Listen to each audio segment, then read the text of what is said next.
معاشرے میں عورت کا کردار سب سے اہم کردار ہے۔ ایک بہترین معاشرہ سمجھدار اور تعلیم یافتہ عورت کی بدولت ہی وجود میں آتا ہے۔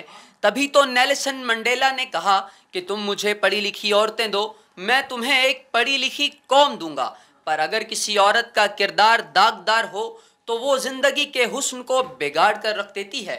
تو ناظرین، آج ہم بات کریں گے زانی عورت کے بارے میں۔ جیسا کہ آپ جانتے ہیں، زانی عورت کبھی کسی ایک کی وفادار نہیں ہو سکتی۔ زانی عورت اپنے خاوند سے دور دور رہنا پسند کرے گی۔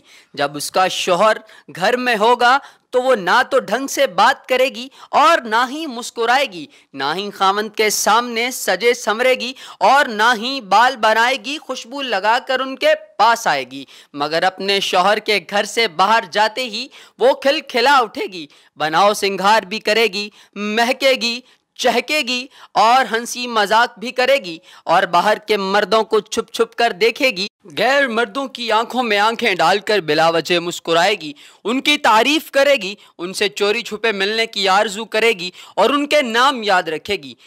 جب اس کا شوہر تعریف کرے گا تب منہ بنائے گی اور تانا دے گی کہ آپ کو تو تعریف کرنا آتا ہی نہیں، اور جب کوئی غیر مرد تعریف کرے گا تب خوشی سے چہک اٹھے گی۔ زانی عورت اپنے شوہر سے ہمیشہ لڑتی رہے گی کہ آپ نے میرے لیے کبھی کچھ نہیں کیا، بلا وجہ شوہر پر بوجھ ڈالے گی، بات بات پر طلاق مانگے گی، گھر میں شور شرابہ ڈال کر محلے والوں کے سامنے اپنے شوہر کو ذلیل و رسوا کرے گی، جھوٹے بہانے بنا کر باہر غیر مردوں سے ملنے جائے گی، شوہر کے ساتھ ہم بستری کرتے ہوئے اکتاہٹ محسوس کرے گی، ہم بستری کے دوران الٹے سیدھے منہ بنائے گی اور اپنے شوہر کو پرے دھکیلنے کی کوشش کرے گی، کبھی اپنے شوہر کی آنکھوں میں آنکھیں ڈال کر پیار سے نرم لہجے میں بات نہیں کرے گی۔ امام شافعی کے زمانے میں ایک آدمی نے اپنی بیوی کو بڑے عجیب و غریب طریقے سے طلاق دی۔ اس کی بیوی نے ایک دن مذاق میں اپنے شوہر سے بولا کہ آپ کا چہرہ تو ایسا لگ رہا ہے جیسے کسی جہنمی کا چہرہ ہو۔ یہ سنتے ہی اس شخص نے اپنی بیوی کو کہا کہ اگر میں جہنمی ہوں تو میں تمہیں 3 طلاقیں دیتا ہوں۔ یہ سنتے ہی اس کی بیوی نے رونا گڑگڑانا شروع کر دیا، معافیاں مانگنی شروع کر دیں۔ کچھ دن بعد اس آدمی کو اپنی غلطی کا احساس ہوا تو اس نے اس وقت کے تمام بڑے علماء کرام سے مشورہ کیا تو سب نے ایک ہی جواب دیا کہ ہاں، طلاق ہو چکی ہے۔ لیکن ایک نوجوان عالم نے مشورہ دیا کہ طلاق نہیں ہوئی۔ باپ نے بولا کہ اگر میں جہنمی ہوں تو میں تمہیں طلاق دیتا ہوں۔ آپ کو کیسے پتا کہ آپ جہنمی ہیں؟ جب آپ کو اس بات کا یقین ہی نہیں ہے کہ آپ جہنمی ہیں تو یہ طلاق نہیں ہوئی۔ اگر آپ کو کوئی اور شخص جنتی ہونے کی ضمانت دے تو آپ کی طلاق نہیں ہوگی۔ اس سوال پر دوسرے علماء کرام نے سر جھکا لیا اور بولا کہ کوئی بھی انسان کسی کے جنتی ہونے کی ضمانت نہیں دے گا۔ تو نوجوان مفتی نے جواب دیا کہ میں اس بات کی ضمانت دے سکتا ہوں، لیکن اس سے پہلے میں آپ سے چند سوالات کروں گا۔ اس شخص نے کہا ہاں پوچھئے، میں آپ کے تمام سوالوں کے جواب دینے کے لیے تیار ہوں۔ مفتی صاحب نے سوال کیا کہ کیا آپ نے زندگی میں کبھی کوئی ایسا موقع آیا کہ آپ نے گناہ کرنے کے لیے آگے بڑھے ہوں اور اچانک اللہ کے خوف سے آپ پیچھے ہٹ گئے ہوں اور وہ گناہ نہ کیا ہو اور خدا سے معافی مانگ لی ہو؟ اس شخص نے جواب دیا ہاں، ایک دفعہ ایسا ہوا کہ میں اپنے حجرے میں داخل ہوا تو وہاں ایک خوبصورت نوکرانی کمرے کی صفائی کر رہی تھی۔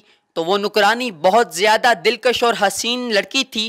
میں اسے دیکھ کر بہک گیا اور اس کمرے کا دروازہ بند کرتے ہوئے اس کی طرف بڑھا تو اس نے رونا دھونا چلانا شروع کر دیا اور مجھے کہنے لگی آپ امیر اور طاقتور ہوں گے لیکن میرے اللہ سے زیادہ امیر اور طاقتور نہیں ہیں۔ لڑکی کی یہ باتیں سن کر میرے اوپر اللہ کا خوف طاری ہو گیا اور میں گھبرا گیا۔ ایک عجیب کیفیت کا سامنا تھا، کمرے کی کنڈی لگی ہوئی تھی۔ اس وقت میں چاہتا تو کچھ بھی کر سکتا تھا، لیکن میں نے خدا کے ڈر سے اس لڑکی کے ساتھ ایسا ویسا کچھ نہیں کیا اور اسے کمرے سے جانے کی اجازت دے دی۔ وہ نوجوان مفتی یہ واقعہ سن کر تھوڑا مسکرائے اور قرآن پاک کی سورۃ النازعات کی آیت نمبر 40 اور 41 کی تلاوت فرمائی، جس کا ترجمہ کچھ اس طرح سے ہے: جو اپنے رب کے سامنے کھڑے ہونے سے ڈر گیا اور اس نے اپنے نفس پر اپنی خواہشات پر قابو پا لیا تو ایسے شخص کا ٹھکانہ جنت ہے۔ اس کے بعد نوجوان مفتی نے اس آدمی سے کہا کہ آپ کو میں ضمانت دیتا ہوں کہ آپ جنتی ہیں اور آپ کی طلاق بھی نہیں ہوئی۔